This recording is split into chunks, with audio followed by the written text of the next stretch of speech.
দেখেন, অসাধারণ একটা খবর। এইমাত্র ব্রেকিং। ১.৫ মাসের সন্তান সহ কারাগারে যাওয়া যুব মহিলা লীগ কর্মী শিল্পী বেগমের জামিন। যুব মহিলা লীগ কর্মী শিল্পী বেগমের জামিন ১.৫ মাসের সন্তান সহ কারাগারে যাওয়া। এখানে দুইটা কতখানি মানবিক একটা সিদ্ধান্ত কল্পনা করেন। এটা তারেক রহমানের সরকারের আমলে এই ঘটনাটা ঘটলো। এইরকম কত অমানবিক ঘটনা হাসিনা সরকারের আমলে ঘটছে। আমরা বলতে বলতে মুখে ফেনা তুলছি, কোনো লাভ হয়নি। আর এটা নিয়ে কিন্তু আমাদের লেখালেখিও করতে হয়নি বা বলতেও হয়নি। আমি কেন জানি এটা সামহাও মিস করেছি। আমি তো সাধারণত খবরের প্রতি নজর রাখি, কিন্তু এটা আমার চোখে ঠিক আসেনি। আমি ঠিক মনে করতে পারছি না। কিন্তু যে খবর যে ১.৫ মাস আগে কাইফা ইসলাম সিরমান নামে এক কন্যা সন্তানের মা হন যুব মহিলা লীগ নেত্রী শিল্পী বেগম। সিজারের সেই ক্ষত এখনো শুকায়নি। চিন্তা করেন, ১.৫ মাসের আগে। এর মধ্যে বৈষম্য বিরোধী ছাত্র আন্দোলনে রাজধানীর তেজগাঁও থানার বিস্ফোরক আইনের একটি মামলায় গ্রেপ্তার হয়েছেন তিনি। এই মামলায় ১.৫ মাসের কন্যা সন্তানকে বুকে নিয়ে এবং পেটে বেল্ট পরে কাঁদতে কাঁদতে কারাগারে যান শিল্পী বেগম। মঙ্গলবার ঢাকার অতিরিক্ত মেট্রোপলিটন ম্যাজিস্ট্রেট আওলাদ হোসেন মোহাম্মদ জুনায়েদ শুনানি শেষে জামিন নামঞ্জুর করেন। কিভাবে, কেমনে পারে এরা? এরা কি মানুষ? এদের কি শরীরে কোনো রক্ত আছে?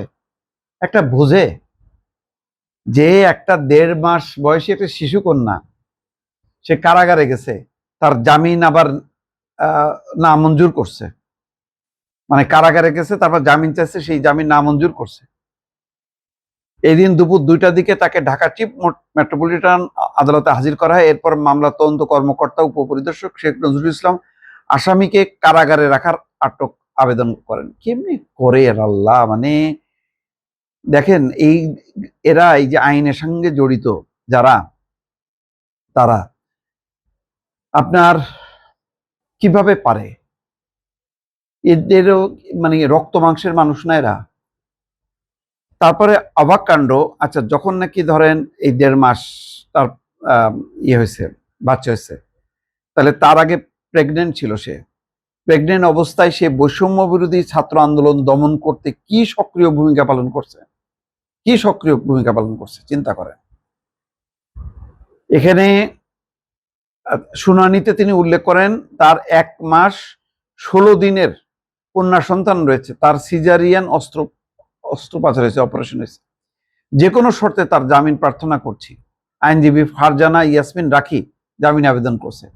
শুনানি শেষে আদালত জামিন নামঞ্জুর করে কারাগারে পাঠানোর আদেশ দেন। হা আদালত, হা বিচারক! আহারে, এই হলো বাংলাদেশ। হ্যাঁ, পুরো পরিস্থিতিটা একটু সরকারের ঊর্ধ্বতন মহলে জানাইলে তারা বলতো যে না, ছাড়া যাবে না, আওয়ামী দোসর। যুবলীগ নেত্রী আক্ষেপ করে বলতে থাকেন, রাজনৈতিক কারণে বাচ্চা সহ কারাগারে যেতে হচ্ছে। ১.৫ মাসের বাচ্চা, সে কারাগারে যাচ্ছে মায়ের সাথে। মামলার সূত্রে জানা গেছে, ঢাকা বিশ্ববিদ্যালয়ের ২য় বর্ষের আধুনিক ভাষা ইনস্টিটিউটের শিক্ষার্থী মোহাম্মদ রাতুল, তিনি বৈষম্য বিরোধী ছাত্র আন্দোলনের সক্রিয় কর্মী ছিলেন, গুলিবিদ্ধ হন। তারপরে তাকে হামলা করে চিকিৎসা চলাকালীন ঢাকা মেডিকেলে ছাত্রলীগের অসংখ্য নেতাকর্মী। আচ্ছা, তাহলে এর মধ্যে এই প্রেগনেন্ট অবস্থায় সে হামলা করছে। ১.৫ মাসের কন্যা সন্তান, মানে তার মানে তো ওই আন্দোলনের সময় পুরো সে প্রেগনেন্ট ছিল। তো কেমনে সে মানে হামলা করে? বুঝছেন? এইভাবে হাজার হাজার আওয়ামী লীগ, যুবলীগ, বিভিন্ন পর্যায়ের যারা প্রকৃত কালপ্রিট, তারা তো পালায় গেছে। আর এদেরকে হয়রানি করার জন্য, এদের কাছ থেকে সুবিধা নেওয়ার জন্য এই সমস্ত মামলা জড়ায়, পুরো মামলাটার ১২টা বাজাচ্ছে। আর এই ধরনের মানে ১.৫ মাসের শিশু সন্তান নিয়ে কারাগারে পাঠানোর মধ্য দিয়ে বাংলাদেশ একটা অমানবিক দেশ, অমানবিক রাষ্ট্র, এটা প্রমাণ করার জন্য এইসব উদাহরণই যথেষ্ট। সেগুলি করছে। এদের হিতাহিত জ্ঞান শূন্য হয়ে গেছে। যারা এই মামলাবাজ চক্রের সঙ্গে জড়িত, তাদের কোনো কাণ্ড জ্ঞান নেই, যার জন্য এই ঘটনা ঘটেছে। চিন্তা করেন, মানে কি বলবেন?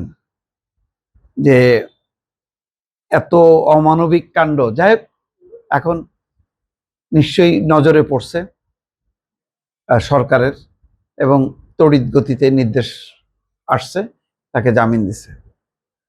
আমি আবারও বলি, আইন মন্ত্রণালয়ের আসিফ নজরুলের কাছে অনেক প্রত্যাশা ছিল, সেটা তো আর পূরণ হয়নি, এটা বলে লাভ নেই। এখন যিনি আছেন তিনি অত্যন্ত ভালো মানুষ, আসাদুজ্জামান, অন্যরা মিলে ভাই একটা এই কারাগারের পুরো বিষয়ে, কারাগারে কারা আটক আছে এই বিষয়ে একটা কমিটি করেন, কমিশন করেন, করে আস্তে আস্তে যাচাই বাছাই করে করে যেগুলি নিরাপরাধ, ভেজাল মনে হচ্ছে, এগুলিকে মুক্তি দেন, কোনো একটা কিছু করেন। এগুলি অভিশাপ, এই অভিশাপ নিয়ে একটা রাষ্ট্র সরকার চলতে পারে না। এই হচ্ছে আমার শেষ কথা।